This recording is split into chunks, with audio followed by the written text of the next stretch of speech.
comme ça que j'ai commencé la photographie. Avec l'appareil de ton ami, carrément? Oui. Ok. Avec l'appareil de mon ami, j'ai commencé à faire mes premières photos.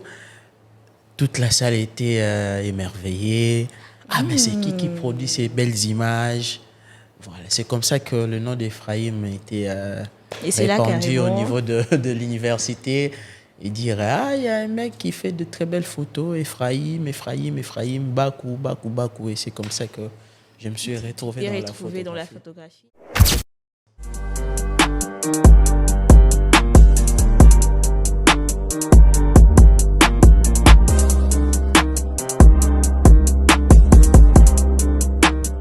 Bonjour à tous et bienvenue à ce nouveau numéro de Dare to Inspire. Aujourd'hui, je vous amène avec moi, disons, dans un univers particulier.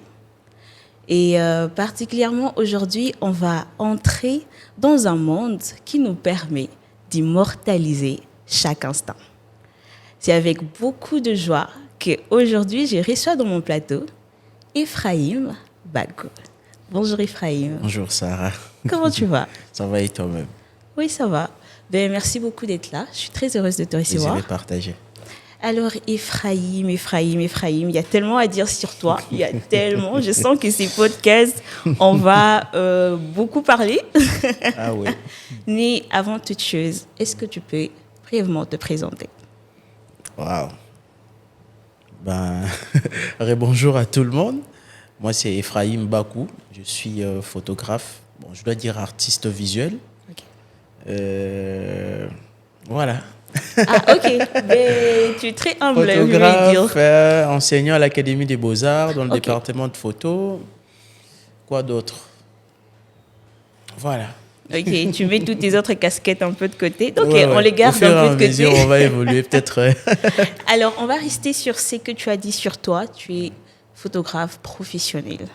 En tout cas, aujourd'hui, lorsqu'on entre dans le monde de la photographie et on voit des leaders dans ces mondes ici à Kinshasa, il y a toi. On te voit dans la liste. Merci. Et en tout cas, la question, c'est déjà se demander pourquoi la photographie? Parce que on doit se le dire qu'aujourd'hui, lorsqu'on parle de la photographie, c'est vraiment pas un domaine sur lequel la plupart des personnes aiment s'y jeter. Ouais. Surtout parce qu'on ne sait trop pas si on peut devenir millionnaire à travers la photographie. Mais je crois que toi, tu as osé et tu es dans ça. Pourquoi, en fait? En fait, aujourd'hui, tout le monde veut faire de la photographie. Ok, dis-moi. Si je reviens en arrière, il y a 15 ans, je ne voyais pas un parent pouvoir dire à son enfant ou laisser son enfant la liberté de vouloir faire la photographie. Exactement. Alors nous, toi, tu l'as fait. C'était pas aussi facile. Toi, tu l'as fait et on s'est dit, mais qu'est-ce qui s'est passé? Déjà, il faudrait peut-être généraliser. Ok. Si on doit partir sur un cas particulier, je ne dirais pas seulement la photographie, mais l'art en général. D'accord. Tout parent à l'époque était sceptique à l'idée de voir son enfant devenir artiste. Ça, c'est vrai. Tout le monde voulait être médecin, avocat. Médecin, avocat, économiste. Exactement. Quoi d'autre encore? Ce sont les métiers, en tout cas, ou les études avec lesquelles on voit beaucoup plus des étudiants, ou beaucoup plus de Congolais s'y donner ou aller faire cela à l'université. Alors moi, c'était pas facile. Déjà, je voulais... Dans mon idée, lorsque j'étais enfant, je ne me voyais pas être photographe, mais je me voyais être un artiste. Un artiste en général, parce qu'à la maison, je dessinais. Je faisais mes petits croquis à la maison. Et je disais toujours à maman, non, je dois devenir un artiste. Mais vous savez, les parents congolais... Qu'est-ce que maman disait? J'imagine. Oh non, mais j'imagine. Qu'est-ce que tu vas faire? Oh là là. Etc. On connaît que Liolo comme artiste. J'aimerais pas te voir faire cela. Moi, je te vois beaucoup plus dans l'ingénierie. Être réparateur ou aviateur, etc. C'était ça, un métier idéal pour ma mère. Exactement. Et avec le temps, je me suis soumis à sa décision. J'ai fait mes études à Matadi, les études techniques. C'est vrai ça? Ouais, les études mais techniques. Je ne savais pas. Ok. Ouais. J'ai fait les études techniques en électricité. Après, j'ai shifté en électronique. Et après cela, après avoir obtenu mon diplôme, je ne savais quoi faire à l'université. OK. Entre-temps, j'ai navigué entre le graphisme, je dois dire Photoshop, et quelques logiciels de montage de graphisme. Et après, j'ai chômé une année. D'accord. Toujours dans l'optique de faire un choix. De faire un choix, de savoir qu'est-ce que je dois faire à l'université. Et un jour, un grand frère m'a dit, mais Ephraim, tu dessines bien, tu te débrouilles pas mal dans Photoshop, pourquoi ne pas aller à l'Académie des Beaux-Arts? L'Académie des Beaux-Arts est revenue. Mince. Mais je me dis, au départ, lorsque tu t'es lancé dans ça, en fait, c'était quoi ton objectif? C'était tout simplement assoupir ta passion, ou bien tu voyais vraiment que c'est dans ces domaines que je vais exceller dans ma vie? En tout cas, c'est dans ces domaines, comme tu viens de le dire, c'est dans ces domaines. Parce qu'à l'époque, désolé, Alayav, si il regarde cette vidéo. Okay. À l'époque, lorsqu'on était encore, on s'est débrouillé dans Photoshop, etc. Ouais. Moi et mon ami Elgor, qui est maintenant en Angola, on se disait, il y a une photo de la Pigma Libaya un jour. Les défis des sables. Voilà. Tu as commencé avec un défi directement. Voilà. OK. Lorsque je voyais les publicités de Pigma à l'époque, tout ce qu'il faisait à la télé, moi et mon pote, on se disait, si pas travailler chez Pigma, on doit créer une agence. Photo de la Pigma Libaya un jour. OK. Et je dois dire, c'était une passion. En même temps, c'était quelque chose qui prenait vie petit à petit, de vouloir se dire, un jour, je pourrais devenir un grand dans un domaine quelconque, mais ça sera toujours dans l'art. Mais je ne me voyais pas être appelé photographe aujourd'hui. D'accord. C'était seulement l'art en général, où on parlera de moi un jour à la télé. Mais à quel moment carrément tu t'es positionné dans la photographie? Dans la photographie. Alors, j'ai dit à maman, écoute, moi, je dois faire le beaux-arts. OK. Ça commence par là. Ouais, ma mère me dit, OK, comme tu as grandi, tu as le choix de... Tu peux faire ton choix, de faire tout ce que tu voudras faire à l'université. Vas-y, lance-toi. OK. Je suis venu à Kin, j'ai fait mon inscription à l'académie. OK. J'ai été accepté. Et c'est comme ça que j'ai commencé à l'académie dans la branche de communication visuelle. D'accord. Okay. Là, on était encore des généralistes, il y avait des BDistes, il y avait pas de photographes en tout cas, mais il y avait des vidéographes, il y avait des graphistes, il y avait des infographistes, il y avait tout le monde en tout cas. Et arrivé sur place, avec ma petite connaissance de dessin, des dessins, je vois qu'il y a des étudiants qui ont fait les humanités artistiques qui dessinent comme des demi-dieux. Waouh, OK. Mais tu te dis, qu'est-ce que je suis venu faire ici? Voilà. Je me pose la question de savoir, qu'est-ce que je dois faire pour que je sois quand même connu au niveau de nos camarades étudiants, que je suis quand même Ephraim. Parce qu'on avait un auditoire où tu te retrouves avec un ami que je salue, Rodrigue Lunga, qui, en fait, comme si Photoshop était sa nourriture préférée. Aïe. C'était vraiment sa nourriture préférée. Il était là, entouré des camarades étudiants, des plus belles filles de la salle. En plus. J'imagine que tu t'es senti intimidé. Ouais, en fait. Tu es dans ton coin, tu t'es dit, mais un jour, qu'est-ce que moi je pourrais faire aussi pour que je me retrouve dans ce genre de situation. OK. Et après, il y avait un ami avec qui j'étais très proche, Giuliano Salanga. Lui, au moins, il avait une caméra. OK. Il avait un appareil photo. D'accord. Et je regardais comment est-ce que les amis travaillaient à l'époque. Ils téléchargeaient des photos sur Internet pour travailler dans Photoshop, etc. Je me suis dit, mais alors pourquoi ne pas prendre l'appareil? On a des très belles filles ici. Pourquoi ne pas commencer à les photographier et puis les amis pourront utiliser mes photos pour faire leurs modifications, leur photomontage, etc. Et c'est comme ça que j'ai commencé la photographie. Avec l'appareil de ton ami, carrément? Oui. Okay. Avec l'appareil de mon ami, j'ai commencé à faire mes premières photos. Toute la salle était émerveillée.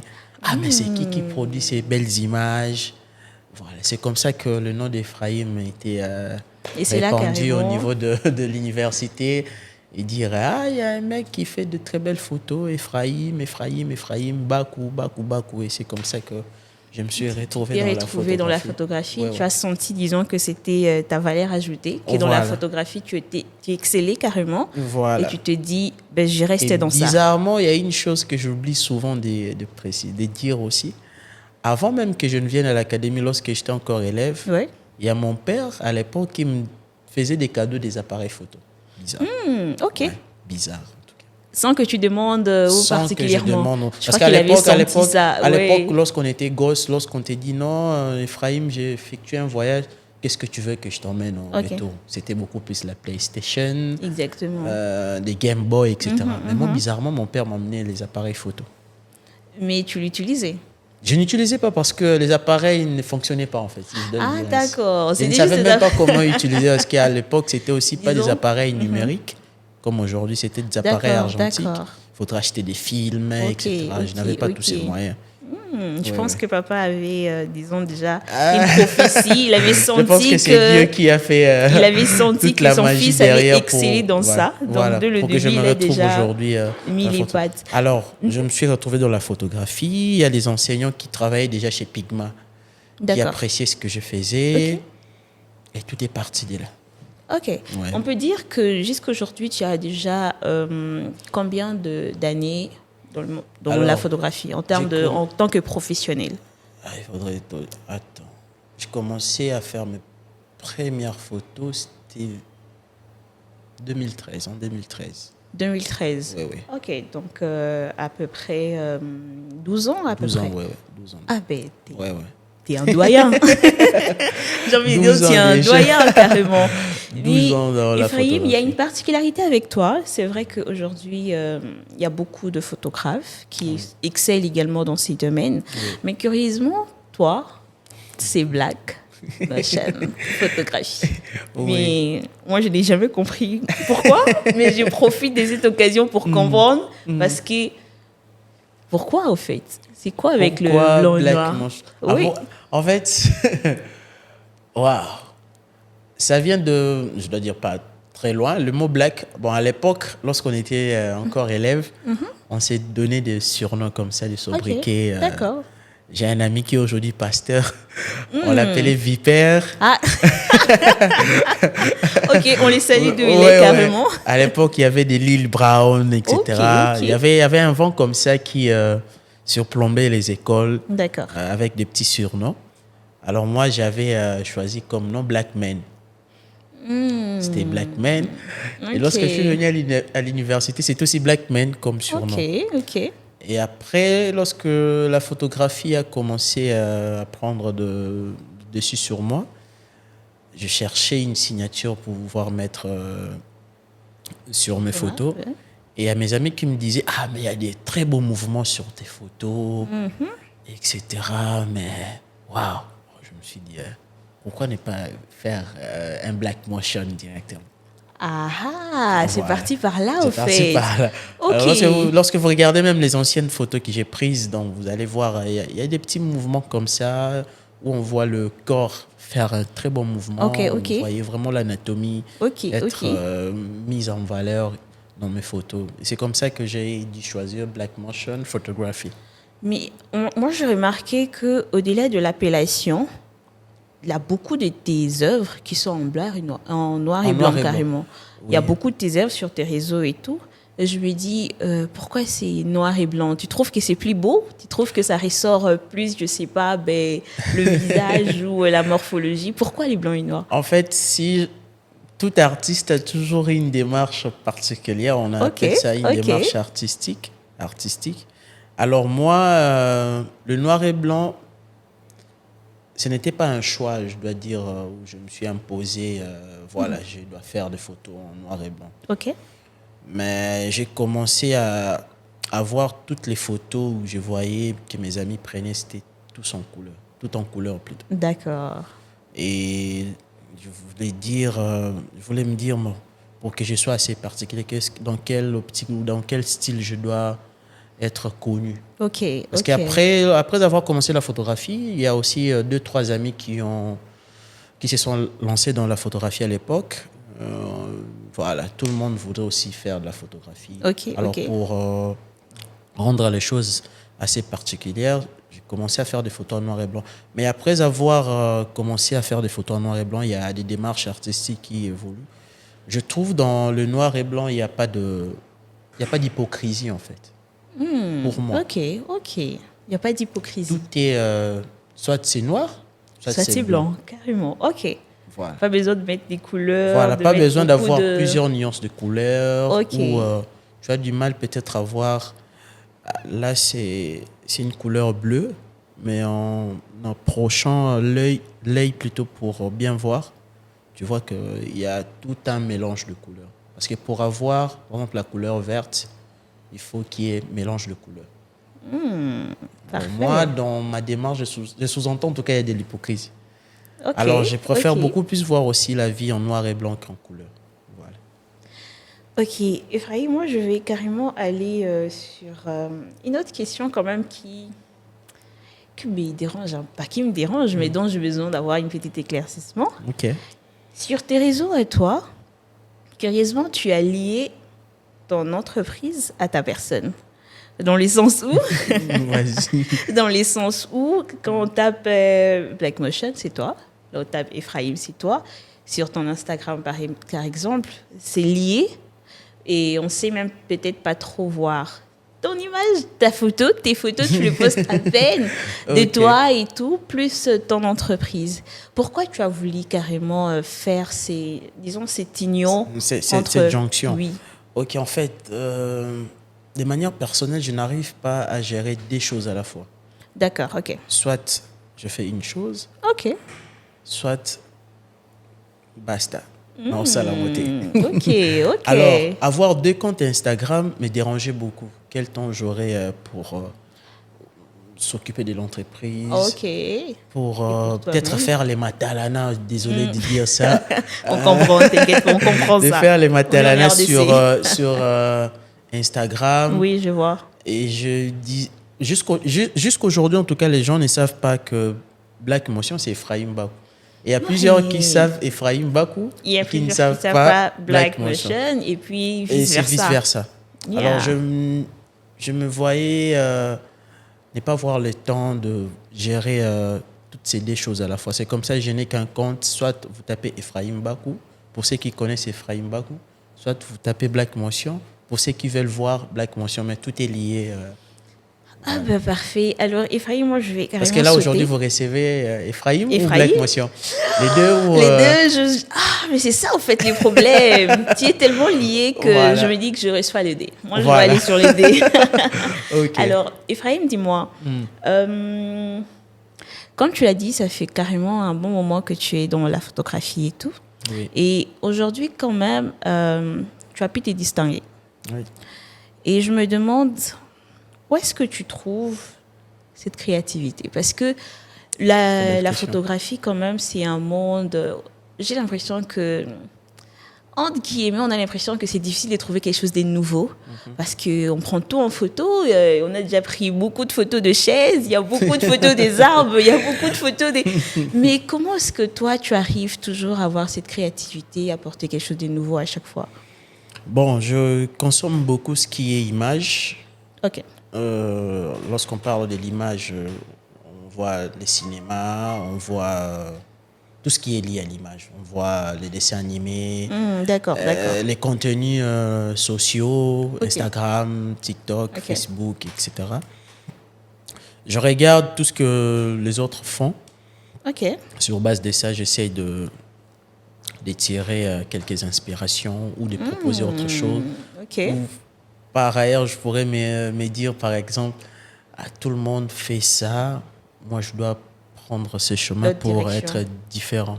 D'accord. Parce que dans la photographie congolaise, si je dois le dire en général, il y a toujours des vents comme ça qui arrivent et il y a tout le monde qui veut faire ça. Il y a, par exemple, il y a un vent d'un style assez, on doit l'appeler comme ça, d'un style de photographie assez nigérien ou ghanéen. Et tout le monde voudrait faire comme eux. Exactement. Pendant que si tu te retrouves dans un marché où il y a ces gens, les Nigériens et les Ghanéens, par exemple, on ne va pas te solliciter parce que tu proposes la même chose qu'eux. Pendant que tu dois apporter une originalité, quelque chose de différent pour qu'on sente que c'est Sarah.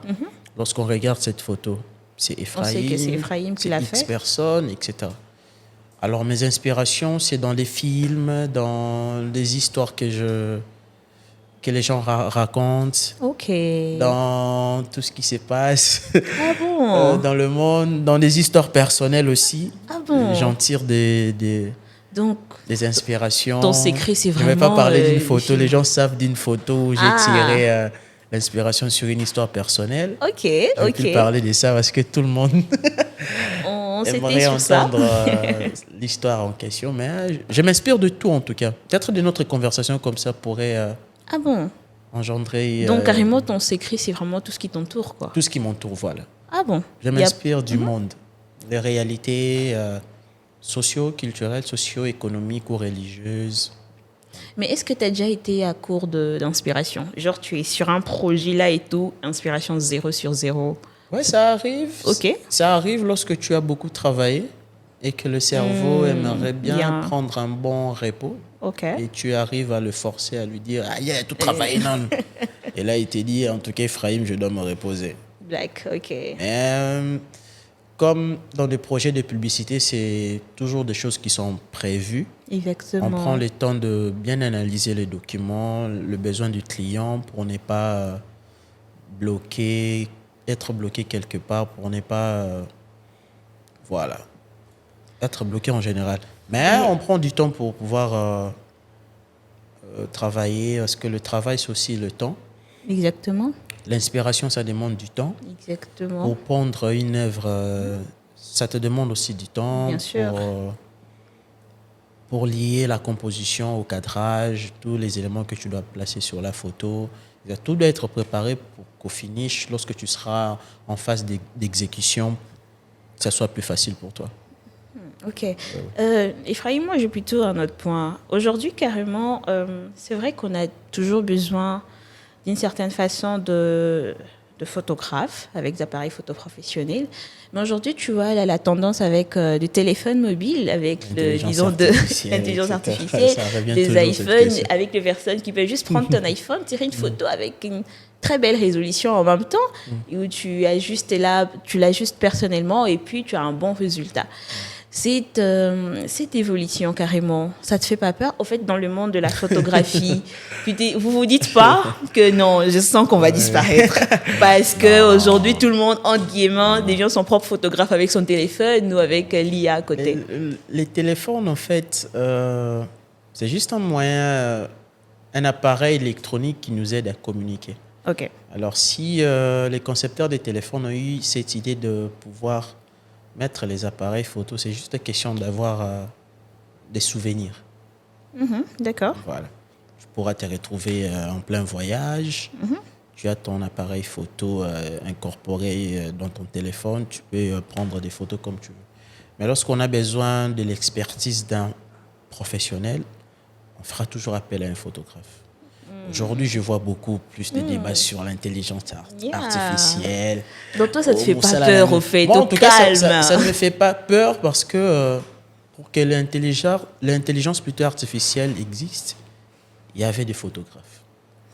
Bien sûr, ça c'est vrai. Même aujourd'hui, on parle des intelligences artificielles génératives. Alors, pour que l'intelligence artificielle puisse avoir une information donnée ce qui concerne le cadrage, lorsqu'il y a un prompt, l'intelligence puisse reconnaître que non, la personne qui a tapé le texte ou qui a rédigé ce texte voudrait un plan plongé. C'est suite au résultat qu'elle a plutôt l'intelligence à récolter sur Internet, fait par des photographes.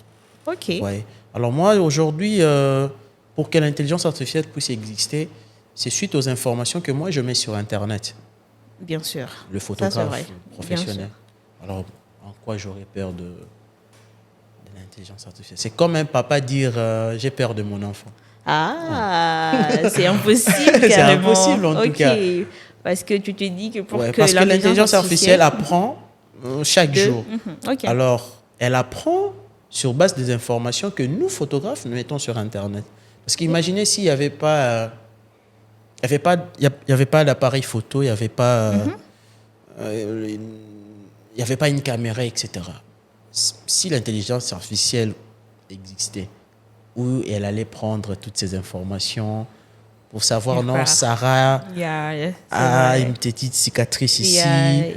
Voilà, vous voyez, c'est suite aux résultats ou suite aux travaux des photographes que l'intelligence plutôt artificielle donne toutes ces informations. Alors moi, en tout cas, moi, j'ai pas peur de ça. De cette évolution, bien carrément. Que l'utilisation abusive des fois de clients nous font perdre plusieurs marchés. Exactement. Mais il arrive, en tout cas, on aura toujours besoin de l'expertise d'un photographe. Là, en même temps, tu es en train de consoler le milieu de personnes qui vont te suivre en leur disant, écoutez, tout va bien. Moi, en tout cas, j'ai pas peur. Parce que, bon, généralement, un artiste évolue. Exactement. Moi, certes, je fais de la photographie, mais peut-être dans 5 ans ou dans 10 ans, je ne vais plus faire de la photographie comme je le fais actuellement. Peut-être que ça sera pour animer des conférences ou parler de la photographie autrement. Ou développer des nouvelles choses, des nouvelles techniques, des nouvelles expériences toujours liées à la photographie. C'est ça aussi un artiste. Lorsque tu es stagné quelque part, là, c'est en ce moment-là que tu auras peur de l'intelligence artificielle. De l'évolution qui est en train de se faire. Moi, lorsque je vois l'intelligence artificielle proposer ça, je me dis, OK, bon, alors moi, je ferai ça. Moi, je ferai... Voilà. C'est toujours parfait. dans cette optique-là que moi, je réfléchis pour vraiment me démarquer dans le marché et puis ne pas avoir peur de l'intelligence artificielle. Voilà. Merci beaucoup. Et je sais que toutes ces personnes qui te suivent vont également être soulagées en t'écoutant, donner toute cette réflexion. Mais dis-moi, Ephraim, tu sais, qu'en t'écoutant, on a l'impression que dans la photographie, on a l'impression que au fond, c'est pas si complexe que ça. Tu as tellement simplifié la chose en me faisant comprendre, écoute, il faut avoir une créativité, écoute, il faut avoir la passion, et trouver, disons, un point où tu te distingues, et c'est bon. Mais je me dis quand même que c'est un domaine pas si simple que ça. Et dans ton cas, tu dirais que jusqu'aujourd'hui, disons dans ces 12 ans d'expérience, quels sont les défis que tu as eu à rencontrer dans ces domaines? Si tu dois en citer, disons, peut-être 2, et pas que peut-être toi uniquement, mais en général, dans la photographie. C'est quoi les difficultés qu'on peut... Les difficultés, au début en tout cas, nous, lorsqu'on a commencé la photographie, c'était au niveau de l'accessibilité de matériel. D'accord. Aujourd'hui, c'est facile lorsque... les grandes marques vous balancent un nouvel appareil sur le marché. Vous avez directement la facilité de l'avoir des jours après ou quelques jours après. Nous, à l'époque, pour avoir un appareil photo, il faut peiner. Il faut peiner, en tout cas. Mais il faut peiner, ok. C'était ça la plus grande difficulté à l'époque. Mais après, aussi, je dois rajouter l'Internet, l'accessibilité à l'Internet. À l'époque, pour ne serait-ce télécharger un tutoriel, il faudrait attendre un forfait de minuit de vol. Bon, je ne vais pas citer. Ok, on va pas citer les noms de réseaux de télécom. Il fallait attendre un forfait de minuit pour regarder une petite vidéo sur Internet, un petit tutoriel vite fait. Mais aujourd'hui, tout le monde a Internet. C'était parmi les grandes difficultés. Mais après... je pense c'était au niveau de l'acceptation. C'était la plus grande difficulté. Parce qu'à l'époque, moi, je fais de la photographie de publicité. À l'époque, les agences de pub, en tout cas, ne faisaient pas confiance aux jeunes, si je dois le dire ainsi. D'accord. Aux Congolais, si je dois être encore plus précis. C'était aux Congolais parce que, à l'époque, pour voir une campagne de publicité, être photographié ou soit balancé à Kin, c'était plus de photographes qui venaient de l'étranger, l'Afrique du Sud, la France, il y a plusieurs pays d'Afrique. Mais pour que les agences mettent confiance aux jeunes, c'était quand même très difficile. Très complexe. Je me souviens bien à l'époque, je faisais mon stage académique dans une agence de pub. Okay. Ils avaient un très grand client à l'époque. C'était une société de télécom. Je leur ai dit, mais vous pouvez me donner cette chance de pouvoir faire les photos. Bien sûr. Oh non, Bino Bozaba jeune. Oh là là. On doit appeler quelqu'un de l'étranger. Vous voyez, ça me révoltait au fond parce que c'est une discrimination, on appelle un étranger, on lui paye son billet d'avion, logement. Alors que moi, je suis là. Alors que je suis là, je pourrais même vous faire de très belles photos. Et après, c'était à ce niveau, je ne vais pas en tout cas me vanter, mais je suis le premier jeune en tout cas, avec qui les grandes agences de com ont commencé à travailler avec. Me faire confiance, de me donner la chance de pouvoir travailler sur de très grands projets. Là, je salue beaucoup Pierre Fiston, Grace Zang à l'époque qui était chez Pigma, qui m'ont fait confiance de travailler. Blaira Foulas aussi, qui était un ami. Ephraim, j'aimerais rester un peu sur ça, en disant que c'est vrai que cette réalité, ces vies, peut-être encore aujourd'hui, il y a beaucoup de jeunes dans la photographie qui ont cette difficulté, disons, d'être acceptés, surtout dans de grandes marques, d'avoir de marché et tout, surtout parce qu'ils sont jeunes et ils n'ont peut-être pas beaucoup d'expérience. Je pense aujourd'hui, faire aujourd'hui, c'est beaucoup plus simple en tout cas. Cette distinction. Et qu'est-ce qui fait que ça devient plus simple, par exemple? Parce que nous, on s'est battus. Ok. Notre génération. Okay. Lorsque je parle de notre génération, je vois des personnes comme Arsène Piana, aujourd'hui, qui est l'un des grands photographes de Jeune Afrique. À l'époque, il y avait Ray Kamena, il y avait plusieurs amis photographes. Vous voyez, on s'est battus pour être acceptés au moins, et pour faire voir aux gens qu'on est capable aussi. De faire ça. Ouais, parce qu'il y a la photographie telle qu'on la voit aujourd'hui a connu plusieurs évolutions. Bien sûr. Il y avait ceux qui ont commencé parce que cette année, ça sera les centenaires de la photographie congolaise. D'accord. Vous n'êtes pas informé. Ok. C'est les centenaires de la photographie congolaise. Mais il y a eu des périodes où il y avait toujours un vent de jeunes qui apportaient de nouvelles choses dans la photographie. Alors, avant nous, il y avait des vieux comme des Anta, de Patrick Koussou, qui étaient beaucoup plus focus sur la photographie dite événementielle. Mariage et tout le reste. Alors, nous, notre génération, on est toujours cette génération qui avait apporté quelque chose dans cette photographie appelée photographie des studios. Ok, bien sûr. On a apporté une nouvelle touche et après on a donné du goût à plusieurs personnes vouloir faire la photographie. Parce que comme je t'ai dit, à l'époque lorsqu'on parlait d'un photographe, on voyait beaucoup plus un gars avec un panneau accroché sur le cou, photo minute, voilà. Alors nous, on est vraiment cette génération avec l'aide de vieux, Anta Numérique, Étoile, des gars. Il y a plusieurs vieux photographes qui ont emboîté les pas. Ok. Et nous, on est venus juste enfoncer l'autre pas pour marcher ensemble, pour dire non, écoutez, on doit être aussi pris en compte dans la société. Et carrément, c'était quoi la démarche? Vous partez vraiment dans les agences dire écoutez-moi, pour ces projets, je suis capable. Vous envoyez vos résultats. C'était suite à ce que l'on faisait. Non, c'était suite à ce qu'on postait sur nos pages sociales, Instagram, de bouche à l'oreille aussi.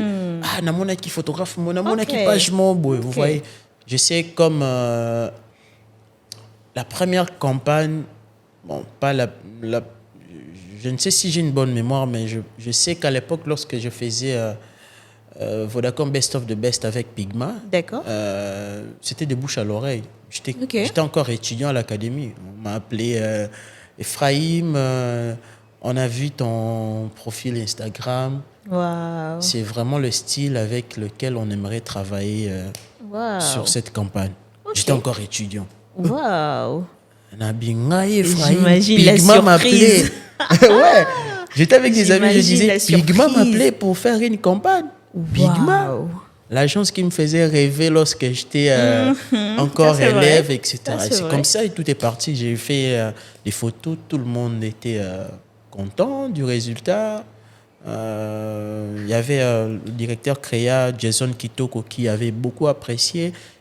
Et la campagne, lorsqu'elle était affichée, tout le monde voulait savoir qui a fait ces photos. Et c'est comme ça que tout est parti. Et c'est là que le nom est parti, la notoriété, jusqu'à aujourd'hui. Jusqu'à aujourd'hui. En tout cas, on s'est battu pour que aujourd'hui tout le monde soit heureux de pouvoir faire la photographie, d'être fier d'être photographe, surtout en termes de respect. Parce que les photographes n'étaient pas respectés, en tout cas. Pas du tout. Aujourd'hui, tu vois, il y a un photographe qui roule en carrosse. Voilà. Il y a des photographes qui voyagent, qui font des allers-retours. Alors qu'à l'époque, on n'aurait pas misé. Tout le monde rêve d'être photographe aujourd'hui. Donc, on est parmi cette génération, ces personnes qui se sont battues pour que les métiers soient vraiment reconnus et valorisés aujourd'hui à son niveau. Et alors, avant de clôturer carrément, j'aime carrément savoir ta plus belle... En fait, je sais que tu as 12 ans d'expérience, j'ai te vu couvrir les campagnes de plusieurs grandes marques. Mais c'est quoi, disons, le marché que tu as eu à couvrir où tu t'es dit non, waouh, tu t'es dit waouh, c'est pas possible, c'est moi ça. Si tu devais citer ne serait-ce qu'un seul, tu choisirais quoi? Waouh, il y en a tellement. Non, mais je sais que toi, il y en a des milliers. Oui, mais... C'est quoi qui t'avait carrément marqué lorsque tu as eu cette campagne? En tout cas, je dirais qu'il n'y a aucune campagne qui m'a beaucoup le plus marqué. Parce que, en fait, il y a une période où j'étais le seul photographe qui travaille sur toutes les campagnes de publicité de la ville de Kinshasa. Remarquez un peu. Non, alors, à chaque fois t'es épatant. Mais non, c'est vrai. À chaque fois qu'on faisait appel à moi, les clients me disaient toujours, au une photo, celle qui on a, propose encore plus mieux. Ok. Tu vois. Moi, je viens de faire une campagne et on m'a dit de proposer encore plus mieux. Alors, je propose plus mieux. Et l'autre client qui va venir, demande qui te dit, encore. Propose encore plus mieux que la campagne que tu as faite dernièrement. Vous voyez, alors, dans chaque campagne que je faisais, il y avait toujours du waouh. Alors, si je dois choisir une campagne, en tout cas, je dois dire toutes les campagnes que j'ai faites jusque-là sont... Voilà. Mais on voit que les succès t'accompagnent. Parce qu'imaginez, j'ai travaillé avec toutes les télécoms de la place. Ça, c'est vrai. Alors, elles sont plutôt en concurrence. Et toi, tu dois faire des choses beaucoup plus meilleures pour chaque client, etc. Donc, voilà. Je pense que toutes les photos de publicité ou toutes les campagnes que j'ai faites jusqu'à présent sont pour moi les meilleures. Ah ben là, tu mérites tout le respect et Merci. les honneurs par rapport à ça. Merci. Parce que atteindre ton niveau, c'est pas rien. Et surtout lorsqu'on voit d'où tu as commencé, comment tu as fait tes premiers pas, comment tu te fais accepter jusqu'à atteindre ces niveaux. Coup de chapeau. Merci. Et carrément, avant de clôturer, dis-moi si tu as un conseil à donner à ces jeunes qui aimeraient également s'élancer, exceller dans le domaine de la photographie comme toi. Quels sont les conseils que tu leur donnerais? Les conseils que je dois donner à un jeune photographe ou à quelqu'un qui aimerait se lancer dans la photographie, c'est d'être patient. Alors, la patience paye, bien sûr. Comme tout le monde aime dire ça. La patience paye. C'est aussi travailler dur. Surtout. Travailler dur, apprendre chaque jour. Voilà, c'est l'apprentissage qui va te permettre d'avoir beaucoup d'inspiration et aussi d'être très, très professionnel. Oui. Voilà. Parfait. Merci beaucoup, Ephraïm. Merci, je t'en prie. Merci pour ces podcasts et j'espère que de votre côté également, vous avez beaucoup appris parce que le sens même de ces podcasts, c'est de vous inspirer et de vous pousser à oser à votre tour. à travers le parcours de Frahim. J'espère que ça vous permet de votre côté à oser dans la photographie ou dans autre chose qui entrait à l'art ou encore plus. Ouais. Sinon, merci beaucoup Ephraim et on s'est dit à une autre fois. Merci. Sourire et photo à la fin et besoin de Ephraim, c'est Black Motion Photographie sur tous les réseaux sociaux ou tout simplement Ephraim Bakou. Merci et à la prochaine.